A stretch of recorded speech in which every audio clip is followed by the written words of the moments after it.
पुंडलिकवरदे हरे विठ्ठल श्री ज्ञानदेव तुकाराम। पंढरीनाथ भगवान की जय। प्रभु रामचंद्र भगवान की जय। पवनसुत हनुमान की जय। उमापति महादेव की जय। अवधूत चिंतन श्री गुरुदेव दत्त। श्री स्वामी समर्थ। जय जय स्वामी समर्थ। श्री गणेशाय नमः। श्री सरस्वती नमः। श्री सद्गुरु रामचंद्राय नमः। श्री गुरुभ्यो नमः। श्रीमद्दत्त दिगंबराय नमः। श्री स्वामी समर्थ। जय जय स्वामी समर्थ। शिष्य प्रार्थना करू लागलेले आहेत आणि गुरु हे वक्ते आहेत, ते म्हणू लागलेले आहेत की देश काल वस्तू आणि परिच्छेदाला गुरुमुखातून श्रवण करावं असं आपण सांगितलेलं आहे। तेव्हा गुरु म्हणू लागलेले आहेत की परिच्छेद हे 3 प्रकारचे तू लोक कल्याणासाठी हा वेद उपनिषदामधील रहस्यमय प्रश्न विचारलेला आहे, तरी सावधपणा ऐक। ऋग्वेदी ऐतरेय उपनिषद जे आहे त्याच्यामध्ये गुरु शिष्याचा संवाद आलेला आहे। त्यातील अधिकाऱ्याचे लक्षण शुद्ध असं पहिल्यांदा कळण्यासाठी तुला निरूपण करतो। ज्यानं वेद वाचन केले आणि वेद ज्यानं ऐकले गेलेले आहेत आणि ज्या गुरुनं वेदाचा अर्थ सांगितलेला आहे त्याचा अर्थ धारणेमध्ये बुद्धी समर्थेनं निरआळस्य तो सांगितला गेलेला आहे। एकाग्र चित्तानं गुरुची सेवा करावी आणि नित्य गुरुच्या मुखातून वेदांताचं श्रवण करावं। गुरु कृपायुक्त मग त्याचं मन होतं आणि तोच मोक्षाचा अधिकारी होतो। अशा प्रकारे 5 प्रकारचा ज्ञानाच्या आयोगे करून भेद होतो। हे जगत भय पावलं गेलेलं आहे, ते कोणत्या काळ विचाराच्या अधीन आहे आणि भयरूप अशा जगताच्या हितासाठी त्याच्यामध्ये पहिला जीव हा ईश्वराचा भेद आहे, दुसरा जीवाचा परस्पर भेद आहे आणि तिसरा जीव जो आहे तो जीव आणि जडाचा भेद आहे, चौथा जो आहे तो ईश्वर आणि जडाचा भेद आहे, जड जडाचा 5वा भेद आहे। अशा प्रकारे पंचभेदाचा स्वरूप विचार जो आहे तो ऐकावा। हा देहधारी जीव जो आहे तो संपूर्ण कष्टाचा आहे। या संसार शूळामध्ये देहधारी जीवाला खूप कष्ट आहे। या संसार रूप शूळाच्या योगे करून जन्म मरण त्या दुःखाला लोक प्राप्त होतात। त्या भेदरूप संसार शूळाचे लक्षण तुला कळण्यासाठी सांगतो। काम आणि क्रोध रूपी कावळ्यांचा वास या शूळ रूपी संसारामध्ये विशेष रूपानं आहे आणि स्त्री ही सुखास प्राप्त होईल असं शूळ आहे।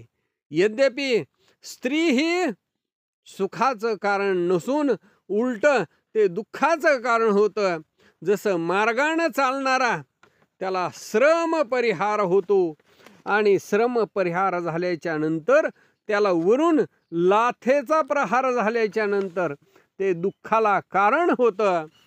पण श्रम परिहार सुद्धा त्या पथकाला सुखाचा वाटतो। तसा विषयामध्ये ज्याची प्रीती आहे त्याला दुःखरूप स्त्री असून सुद्धा ती सुखाची वाटते। भेदरूप संसार हा शूळ रूपी आहे, त्याची सर्वांना भीती वाटते।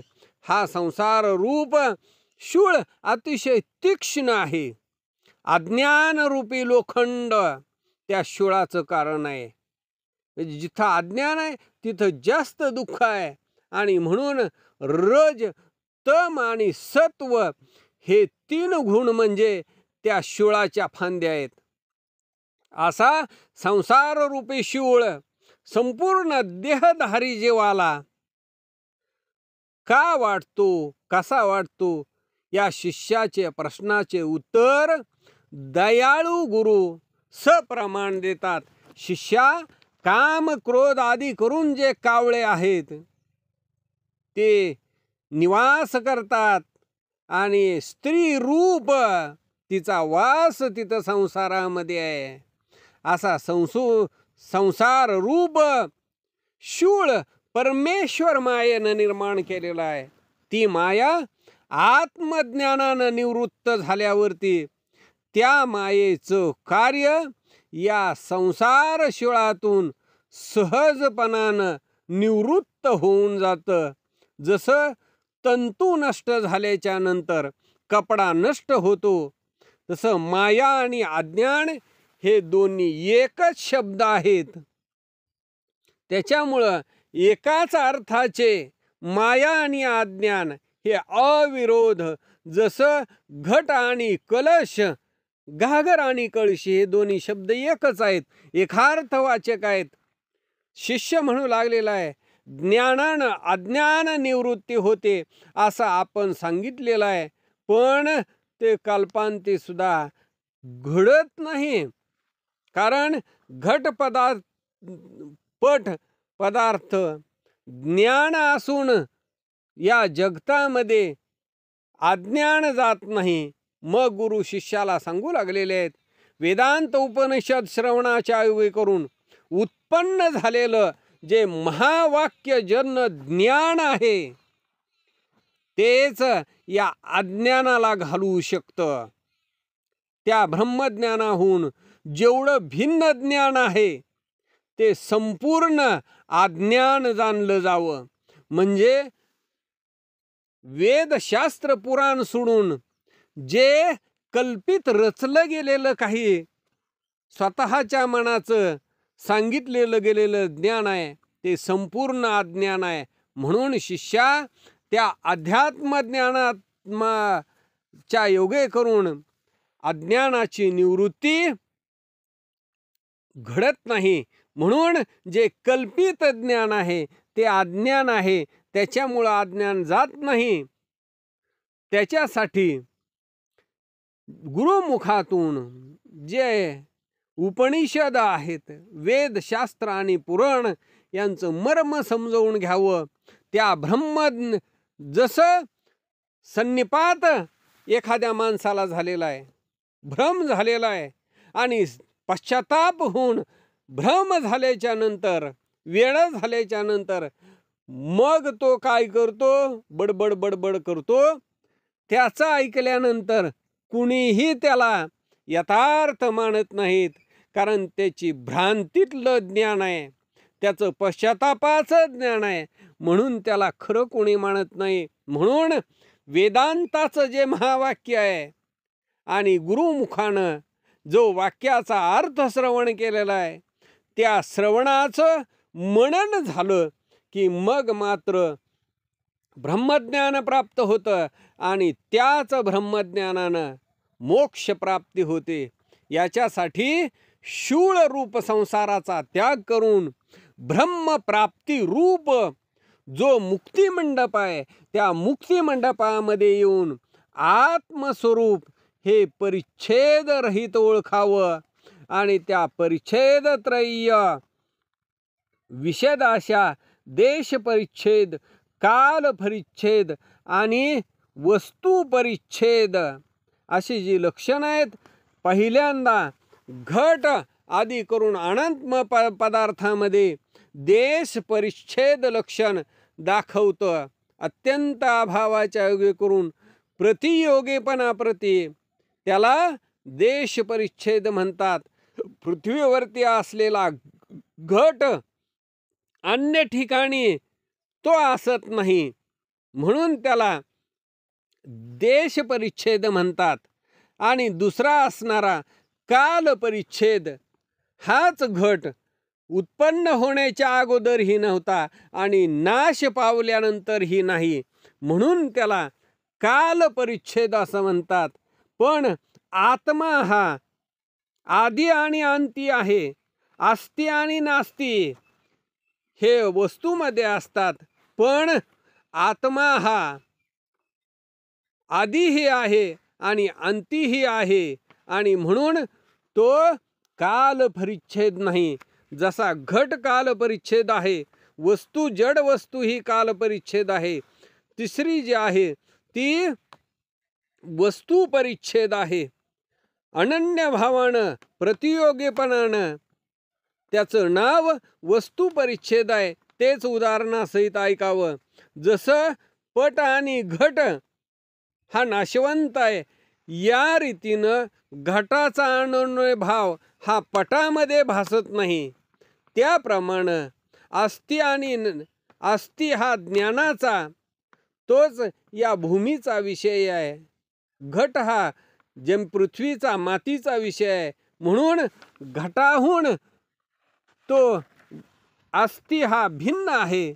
म्हणून जसं एखादा दाव पडलेला आहे, रस्सी पडली गेलेली आहे, रज्जू आहे, पण तेच अज्ञान रूपानं अंधार असल्यामुळं ब्रह्मरूप भासू लागतं. म्हणजे त्या दोरीचा सर्प दिसतो, तसं अज्ञानानं काहीच दिसत नाही. अज्ञानानं हे सर्व जगत मायामय दिसतं. पण ज्या वेळेला उजेड पडतो त्यावेळेला दोरी स्पष्ट दिसू लागते. तशा पद्धतीनं ज्या वेळेला आत्मज्ञान प्राप्त होतं त्याच वेळेला ब्रह्मरूप हे जगत भासू लागतं. म्हणून निर्विकल्प संपूर्ण व्यापक हा परब्रह्म परमात्मा आहे. तो अपरिच्छिन्न आहे, तो अभेद असा आहे. म्हणून हे जे काल परत्वे उत्पत्ती स्थिती आणि लय जिथून निर्माण होतं ते ब्रह्म आहे. प्रभाव स्थिती आणि लयाला कारण ब्रह्म आहे. आणि म्हणून नित्य आनंद स्वरूप अभिन्न असं तिन्ही काळामध्ये आत्मा विद्यमान आहे. आणि आत्म्याशिवाय कोणतीही वस्तू भिन्न नाही असं शिष्याला गुरु सांगू लागलेले आहेत, उपदेश करू लागलेले आहेत. हैदराबादच्या निजाम सरकारचे दप्तरदार श्रीमंत शंकरराय रायराजे एकदा आपल्या परिवारासह श्री क्षेत्र काशीला गेले होते. गंगा स्नान करून ते जेव्हा विश्वेश्वराच्या दर्शनाला गेले तेव्हा त्यांना गाभाऱ्यामध्ये शिवलिंगाच्या ठिकाणी एक दैदिप्यमान यती बसलेला दिसला. ते पाहून शंकररावांना मोठे आश्चर्य वाटले. त्यांनी तेथेच असलेल्या एका ब्राह्मणाला ही गोष्ट सांगितली. म्हणाले, मला विश्वेश्वर लिंगमय दिसत नाही, हे कसं काय? ते ऐकून तो ब्राह्मण म्हणाला, तुमच्याकडून कुळ धर्म वा पूर्वी केलेला एखादा नवस यापैकी काहीतरी राहिला आहे काय? तसे असल्यास या शुभ प्रसंगी त्यांचं स्मरण करावे. तेव्हा शंकरराव म्हणाले, येथे येण्याच्या एक दिवस आधी मी अक्कलकोटला स्वामी समर्थांची कीर्ती ऐकून त्यांच्या दर्शनासाठी जावं असा मनामध्ये विचार आला होता. येथे विश्वेश्वराच्या समोर त्या संकल्पाची मला पुन्हा आठवण झाली. हे बरे झाले. त्यानंतर शंकरराव विश्वेश्वराच्या जवळ गेले तर तिथे बसलेला यती दिसेनासे झाले. आणि त्यानंतर त्यांना काशी विश्वेश्वराचे स्पष्ट दर्शन झाले. पुढे गया प्रयाग आदी तीर्थाच्या यात्रा करून शंकररावांनी ब्राह्मणांना भोजन देऊन दान धर्म ही केला. तीर्थयात्रा संपन्न झाल्यावर शंकररावांनी अक्कलकोटला जाण्याचा निर्णय केला. या प्रवासामुळे क्षय रोगाने व्यस्त झालेले शंकररावांची प्रकृती अतिशय अस्वस्थ झाली.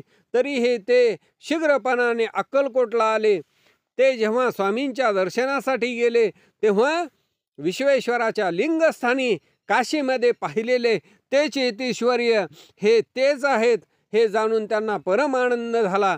त्यांनी श्री स्वामींना साष्टांग नमस्कार केला आणि मनोभावे त्यांची पूजा करून म्हणाले, महाराज आपण साक्षात विश्वेश्वर आहात.